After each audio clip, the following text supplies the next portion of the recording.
Querido estudiante, bienvenido al entrenamiento virtual del área de biología.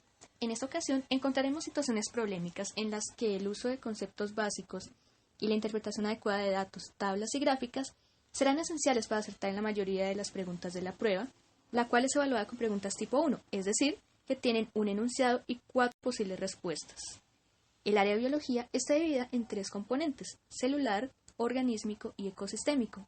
En esta primera parte abordaremos el componente celular desde morfofisiología, es decir, forma y función de la célula. En esta ocasión iniciaremos observando una gráfica.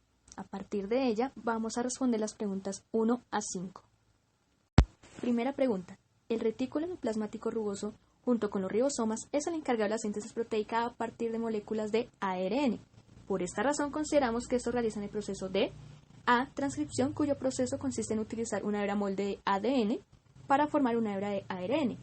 B. Replicación, cuyo proceso consiste en replicar las hebras de ADN.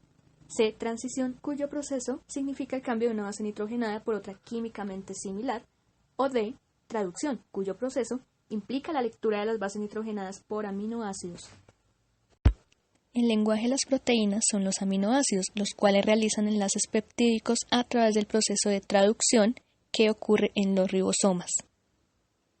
Segunda pregunta. Un investigador que ha observado el proceso de la imagen en células humanas nota un cambio en la secuencia de aminoácidos de los anticuerpos que estas células producen. La conclusión más coherente que puede explicar la causa de este fenómeno es A. Ha ocurrido una modificación en la estructura secundaria de la proteína. B. Ha ocurrido una mutación en el segmento de ADN que contiene la información necesaria para la producción del anticuerpo. C. Se alteró la secuencia del ciclo celular. O D. Hay una falla en el aparato de Golgi.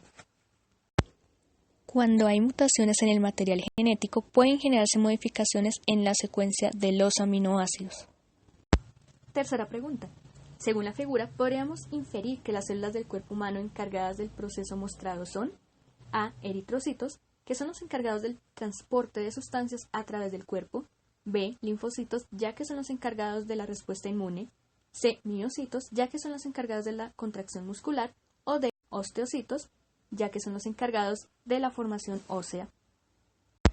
Los linfocitos son los encargados de la respuesta inmunológica mediada por anticuerpos, los cuales son moléculas biológicas de naturaleza proteica.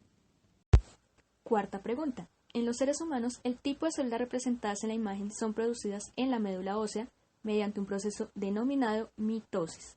De acuerdo con esto, estas células son A. Somáticas diploides, B. Sexuales diploides, C. Somáticas haploides o D. Sexuales haploides. Las células sexuales o gametos son únicamente el óvulo y el espermatozoide. El resto de células que conforman nuestro cuerpo se denominan somáticas. Estas poseen 46 cromosomas, es decir, son diploides. Quinta pregunta. De acuerdo a la imagen, en el paso 5 observamos un fenómeno en el cual se muestra la salida de sustancias a través de la célula. Este proceso se denomina A. Endocitosis, B. Fagocitosis, C. Exocitosis o D. Pinocitosis. La exocitosis es el proceso por el cual una célula libera sustancias hacia la matriz extracelular a través de las vesículas. Sexta pregunta. Usted ha observado organismos unicelulares de un estanque y se ha percatado que existe uno que es hipertónico con respecto al medio que lo rodea. Podría decir que este organismo A. Se encuentra en igual concentración de solutos con respecto a su medio y por esta razón la cantidad de agua que sale es igual a la cantidad de agua que entra a la célula. B. Tiene una mayor concentración de solutos en el interior, por lo que el agua se difunde por ósmosis al interior tendiendo a que se hinche la célula. C. Tiene una menor concentración de solutos en su interior, por lo que el agua se difunde por ósmosis al exterior tendiendo a que se deshidrate la célula. O D.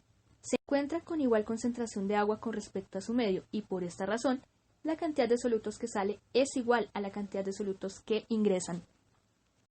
La condición de una célula hipertónica con respecto al medio nos permite inferir que el medio tiene pocos solutos y la respuesta fisiológica a esas condiciones es ingresar agua para permitir la disolución de la solución más concentrada.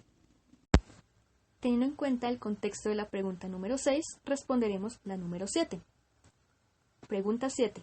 Una de las adaptaciones biológicas que podría tener el organismo anterior es A. cilios, que le permiten sacar el exceso de solutos por fuerza centrífuga. B. Flagelo, que le permite movilizarse más rápidamente. C. Vacuolas contráctiles, que le permite sacar el exceso de agua. O D. Retículo endoplasmático, que le permite la modificación de las moléculas biológicas.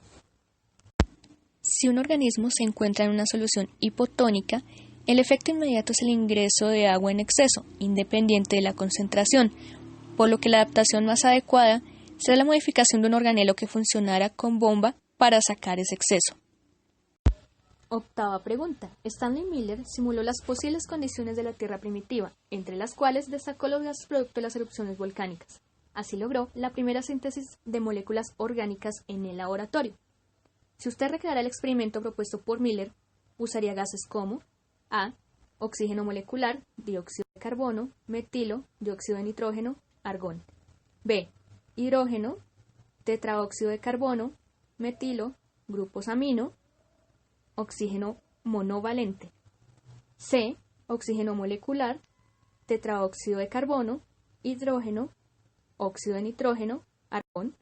O D. Hidrógeno, iones de carbonato, metano, grupos amino, oxígeno molecular.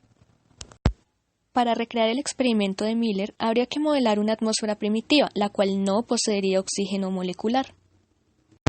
Pregunta número 9. Suponga que usted ha colocado una célula en presencia de altas concentraciones de iones de calcio. Si la célula tiene altos requerimientos de este ion, usted esperaría que A. Pase por difusión simple con gasto energético. B. Pase a través de la membrana por difusión facilitada con gasto energético. C. Pase a través de la membrana por transporte activo sin gasto energético. O D. Pase a través de la membrana por transporte pasivo sin gasto energético. El calcio, al ser un ion, puede moverse a través de la membrana celular por cualquier mecanismo. Debido a que en la situación nos plantean una célula con exceso de calcio en su exterior, esperaríamos que éste ingrese por cualquier forma de transporte pasivo sin gasto de ATP. Pregunta número 10. Cierta célula posee mitocondrias, ribosomas y retículo endoplasmático rugoso, entre otros organelos. Basándose en esta información, esta célula no puede ser A. Una célula de un helecho, B. Una célula de una colonia de algas, C. Una levadura o D. Una bacteria. Las bacterias son procariotas, por ende no presentan organelos celulares conformados por membranas. Pregunta número 11. Las células eucariotas realizan 3 procesos fundamentales para su mantenimiento y reproducción: la replicación, la transcripción y la traducción. En un experimento con animales se modifica una de las moléculas que interviene en estos procesos. Si esa modificación se evidencia en la descendencia de estos animales, es muy probable que la molécula modificada haya sido A. El ADN, B. El ARN, C. El ATP o D. Una proteína. El ADN es la molécula de la herencia y necesitamos que estas mutaciones afecten a las células sexuales para que se expresen.